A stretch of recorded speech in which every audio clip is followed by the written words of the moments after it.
To my surprise, it was way easier than I could have ever imagined, but I managed to mess it up.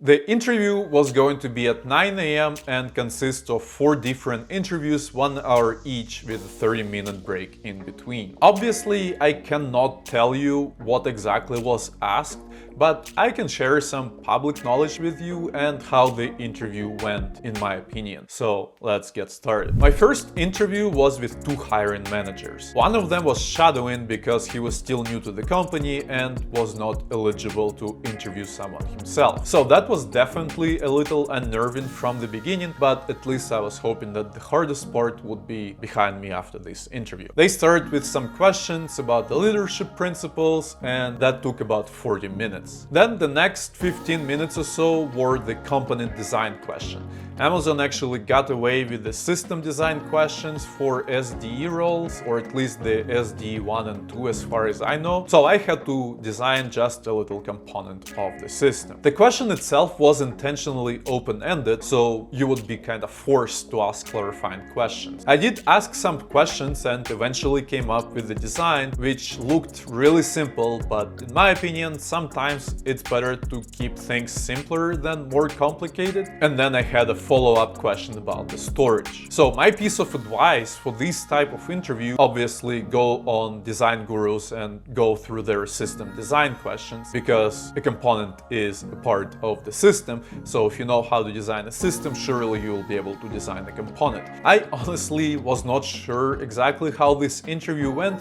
but in my eyes, it was definitely better than in my imagined worst case scenario, because at least I was able to give some answers. The second interview was another couple questions on the Amazon leadership principles and then the low-level design question, which was actually different from what I was expecting, but in a good way. The idea for this type of interview is to talk through your thoughts and work with the interviewer. Basically, just consider it as a pair programming session. Even if something you're thinking about suggesting doesn't seem like it will do the job, maybe it's better to still express that and talk to the interviewer about why you think this is not the best solution. This is better than just having a lot of silence. So I asked a few clarifying questions, coded a solution, and then we iterated on it multiple times until the interviewer was satisfied with the outcome. I managed to give a really dumb answer to one of the questions asked, but I caught myself kinda whenever I saw the very surprising interviewer's reaction and gave a better answer. So I guess you don't really have to speak your mind right away, and maybe do take a couple of seconds before you say anything way too dumb. Then there was a 30 minutes break during which I ate lunch and called my wife to tell her that I have not miserably failed yet, but I have not done the data structures and algorithms interview yet, which was going to be my next interview. So once again, I was asked a couple of questions on the leadership principles and finally got the dreaded algorithmic question. To my surprise, it was way easier than I could have ever imagined, but I managed to mess it up. The question itself was posted where I could see and read it, so I asked a few clarifying questions and coded a solution, and then I just completely forgot that one needs to actually test his code. I was so confident that my solution is just gonna work that I was just like, this is the solution. But that feeling quickly disappeared after the interviewer said, will this work? And I was like, oh, duh, you need to test this. And I actually caught a couple of mistakes, but apparently that still was not it. The interviewer was like, does your solution handle this part of the question? And I totally just forgot about that part. Luckily, it was only about 2 lines change, and it was just the additions, so it wasn't much work. Maybe I got nervous or too confident or something. It just tells you that even if you get an easy question, it's so easy to mess it up as well. Then there was another follow-up question, which required another couple of changes, but nothing too crazy. And in the end, the interviewer asked me, what's the runtime of this algorithm? And that's where I just lost it. Well, by lost it, I just mean I couldn't figure out for the life of me. I couldn't come up with a solution, and the interviewer was like, after seeing me struggle for about 2 or 3 minutes, he just said it's fine, he just wanted to see if I could figure it out. But again, my advice is always talk through your thoughts, and especially when designing an algorithm, just make sure you're explaining each line that you're writing. That may definitely help. I didn't really think that this interview went that well. I thought it was going well until I basically didn't test my code and then couldn't even give him the runtime. But at least it wasn't a complete failure, and I had actually completed the problem. And I mean, I did look like an idiot a little bit, but not as much as I was imagining it in my worst case scenario.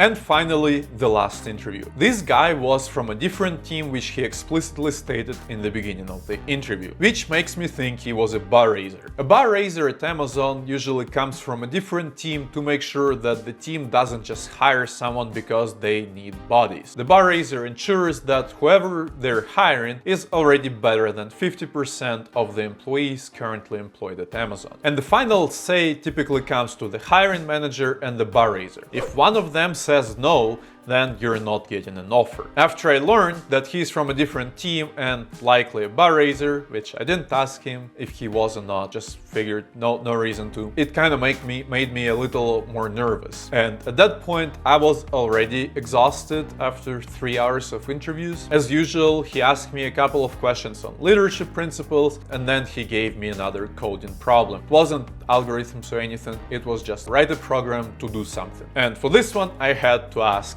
a lot of clarifying questions and asked if I could make certain assumptions about the input that I would receive. And I did that partially because I wanted to gain more time to figure out how to actually solve the problem, but I also wanted to make sure I make it easy for myself. And then I felt like I was failing because for whatever reason my mind just kept going blank. I could not write a single line of code besides the definition of a function. But eventually I started just walking through it and coding. The interviewer was actually quiet for the most part, he just let me do my thing. I don't think he wanted this session to be more of a pair programming session, he wanted to just see me code and hear me explain things. But he would always answer if I actually ask him a question. I also managed to forget the syntax of quite a few Python things, which reminds me that I also did forget the syntax of how to do descending sort during my algorithmic interview. Guess it's fine. Eventually, I got the program written and kind of walked through it to make sure that it would actually work, and then he asked me a follow-up question. But we were running out of time, so I answered it, and then I asked him if he wants me to code it, but he said since we're running out of time and he wanted to let me have my time to still ask him questions, then I could just tell him how I would actually code it.